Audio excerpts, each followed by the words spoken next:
Hello everyone. कैसे हो आप सभी? तो कुछ बच्चों की डिमांड आई कि एनसीईआरटी कक्षा 7 का 13वां पाठ वीर कुंवर सिंह, इसकी समरी वो जानना चाहते हैं। तो बच्चे, सबसे पहले तो ये जानो आपकी ये जो वीर कुंवर सिंह थे, ये भारत के बहुत ही प्रसिद्ध एक योद्धा कह लो, एक क्रांतिकारी कह सकते हैं हम इन्हें। और उन्हीं के जीवन पर ये जो पाठ है वीर कुंवर सिंह, ये आधारित है। हालांकि ये जो एनसीईआरटी की कक्षा 7 की जो वसंत पाठ्य पुस्तक है, ये इस साल अभी बदल जाएगी, तो अगले साल के उसमें ये वाला चैप्टर नहीं आएगा। ठीक है, बट अभी जो लोग परीक्षा दे रहे हैं उनके लिए ये पाठ जो है, उसकी मैं एक शॉर्ट सी समरी आपको बता देती हूँ, एक परिचय दे देती हूँ इस पाठ में क्या क्या बताया गया है। सबसे पहले तो ये जो पूरा का पूरा पाठ है, ये वीर कुंवर सिंह के जीवन के ऊपर आधारित है। इस पूरे पाठ में आपको उनकी वीरता के अलग अलग किस्से पढ़ने को मिल जाएंगे। वो किस प्रकार के व्यक्ति थे, और उनके अंदर जो देश प्रेम था, जो राष्ट्र प्रेम था, जो उनकी बहादुरी थी, जो एक लीडरशिप क्वालिटी उनके अंदर थी, नेतृत्व की जो एक भावना उनके अंदर थी, उसी के ऊपर आधारित ये पूरा पाठ है आपका। ठीक है, इस पाठ में ये बताया गया है कि जो वीर कुंवर सिंह थे वो एक ऐसे नायक थे, वो एक इस प्रकार के योद्धा थे जिन्होंने अपने पूरे जीवन भर, अपनी अंतिम सांस तक ब्रिटिश सत्ता के विरुद्ध विद्रोह किया, और कभी भी उन्होंने हार नहीं मानी अंग्रेज़ों से, और ना ही अपना राज्य वो छोड़ने को तैयार थे। ठीक है, अपने अंदर उन्होंने एक देशभक्ति और एक स्वतंत्रता की जो भावना थी उसको जीवित रखा जब तक वो जिए। और जब ये पाठ में हम बात करें तो इस समय में उनकी आयु काफ़ी हो चुकी है। वो एक अच्छे खासे मतलब वयोवृद्ध व्यक्ति के रूप में इस पाठ में उनका चित्रण किया गया है। ठीक है, और ये 1857 में भारत में जब ब्रिटिश लोगों के विरुद्ध विद्रोह हुआ, तब की ये कहानी, उस समय का वर्णन इस पाठ में ज़्यादा करके किया गया है।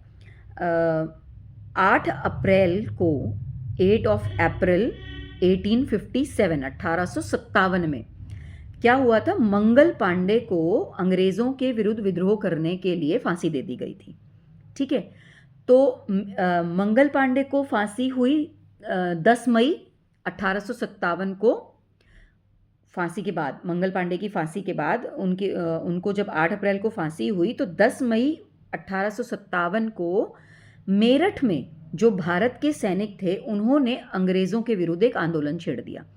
क्यों? क्योंकि सभी बहुत परेशान हो गए थे अंग्रेज़ों के जिस प्रकार के अत्याचार थे, और उनका जो भारतीयों को लेकर के उनका जो तरीका था वो बहुत ही गलत था। ठीक है, तो मंगल पांडे की फांसी के बाद में सभी सैनिकों ने मिलकर के उनके खिलाफ में विद्रोह कर दिया। 11 मई को उन सैनिकों ने दिल्ली पर कब्जा कर लिया, और दिल्ली पर जो शासक उन्होंने चुना वो थे बहादुर शाह जफर। उनको उन्होंने दिल्ली का शासक बना दिया। अब 1857 में, 1857 में धीरे धीरे अंग्रेज़ों के विरुद्ध जो विद्रोह थे वो तेज़ होने लगे। उस हमारा देश देखो 200 साल तक गुलाम रहा। ठीक है, और 1857 में स्टार्ट हो गया था ये सब कि अंग्रेज़ों को अब हम लोग नहीं बर्दाश्त करेंगे, और ये तो विद्रोह जो थे वो जगह जगह शुरू हो गए थे। इन विद्रोहों के जो प्रमुख सेनानी थे, जिन्होंने लीड किया इन विद्रोहों को, वो थे मंगल पांडे जिनको फांसी दी गई, नाना साहेब, तात्या टोपे, और बख्त खान, अजीमुल्ला खान, और रानी लक्ष्मीबाई, उनका नाम तो आपने सुना ही होगा। वो इस समय की एक बहुत ही प्रसिद्ध वीरांगना मानी जाती हैं। बेगम, हज़रत महल, कुंवर सिंह, मौलवी अहमदुल्ला, और बहादुर खान, राव तुलाराम, ये सभी 1857 में जो जगह जगह विद्रोह होते रहे उनके ये नायक थे, या उनके ये लीडर कह लो आप। ठीक है, इस आंदोलन में जो वीर कुंवर सिंह थे, जिनके ऊपर आधारित ये कक्षा 7 का जो पाठ है, ठीक है, वो एक वयोवृद्ध थे, मतलब आयु उनकी अच्छी खासी हो गई थी, लेकिन उसके बावजूद भी अपनी उम्र की परवाह न करते हुए, आयु की परवाह न करते हुए भी उन्होंने अंग्रेज़ों के साथ बहुत ही बहादुरी के साथ में युद्ध लड़े।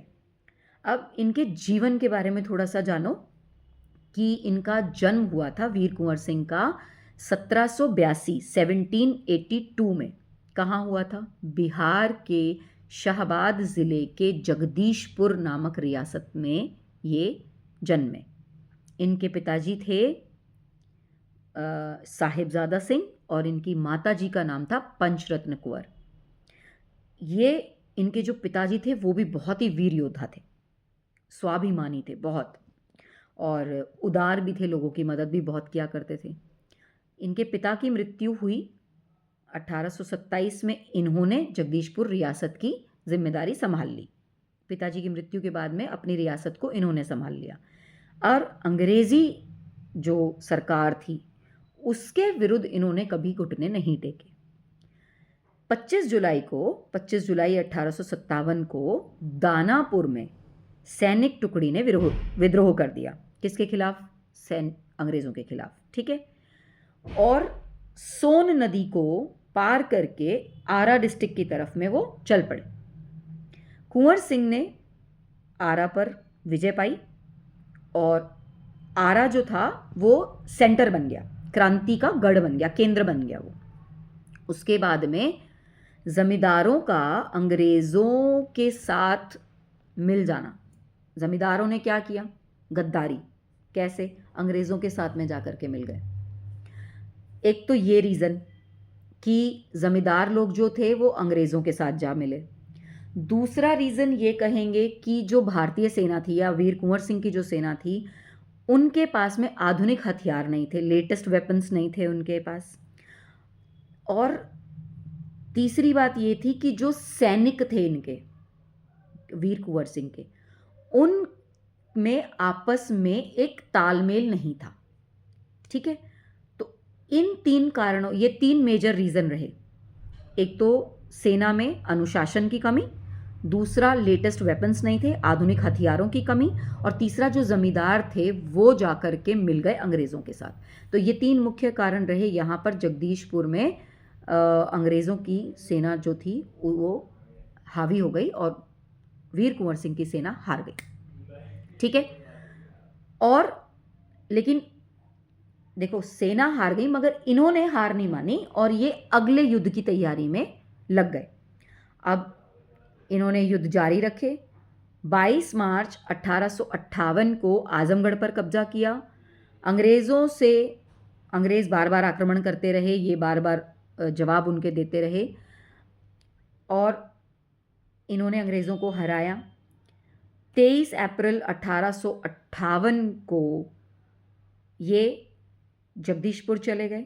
जगदीशपुर से फिर 3 दिन बाद 26 अप्रैल को मतलब इनका निधन हो गया। तो इनका निधन आप याद रखो, ये डेट्स वगैरह जो मैं आपको बता रही हूँ, मैंने बताया इनका जन्म हुआ था 1782 में बिहार के शाहाबाद के जगदीशपुर में और इनकी डेथ हुई 26 अप्रैल 1858 को सेम जगदीशपुर में ही, जो इनकी अपनी 1858 में 26 अप्रैल को इनकी अपनी खुद की रियासत जगदीशपुर में इनका निधन हो गया, ठीक है। यही चीज़ें आपको याद रखनी है। एक तो आपसे पूछा जा सकता है इनका कैरेक्टरिस्टिक कैसा है, किस प्रकार के व्यक्ति थे। आपसे पूछा जा सकता है इनकी सेना क्यों हारी, क्या क्या रीजंस रहे। स्वतंत्रता सेनानियों में इनके साथ कौन कौन मतलब और भी थे स्वतंत्रता संग्राम के लीडर्स, वो भी आपको याद करने चाहिए। उसके अलावा एक बार एक घटना इस पाठ में बताई गई है जो बहुत इम्पॉर्टेंट है, जिसमें इनकी वीरता का एक जिक्र किया गया है। उसके बारे में बताया गया है कि ये कैसे इतने वीर थे। इन्होंने अपने सैनिकों को गंगा नदी पार करवानी थी और अंग्रेज़ों की सेना इनके पीछे पीछे इनका पीछा करते हुए आ रही थी। तो ये छापामार युद्ध में बड़े निपुण थे और ये बड़े मतलब चालाक थे, हम ये कह सकते हैं, ठीक है। चालाक थे, बहुत कुशल थे। इन्होंने अपनी सेना को नदी पार कराने के लिए क्या किया कि इन्होंने अपनी सेना को मतलब अंग्रेज़ों को झूठी खबर पहुंचाई कि कहीं और से वो कर रहे हैं नदी पार। अंग्रेज़ वहाँ पहुँचे लेकिन वहाँ कोई था नहीं, तो ये दूसरी जगह पहुँचे हुए थे और वहाँ से इन्होंने नाव में बिठाकर अपने सारे सैनिकों को सबसे पहले निकाल दिया। अंग्रेज़ों को पता चला, चेज़ किया इनको, इनका पीछा किया गया और लास्ट में इनको गोली मार दी गई। जब गोली मारी तो वो गोली लगी इनके हाथ में। तो अब इनको लगा कि भाई आखिरी नाव रह गई थी जिसमें ये खुद थे। सैनिकों को तो ये पार करवा चुके थे नदी, लेकिन खुद रह गए थे आखिरी नाव में।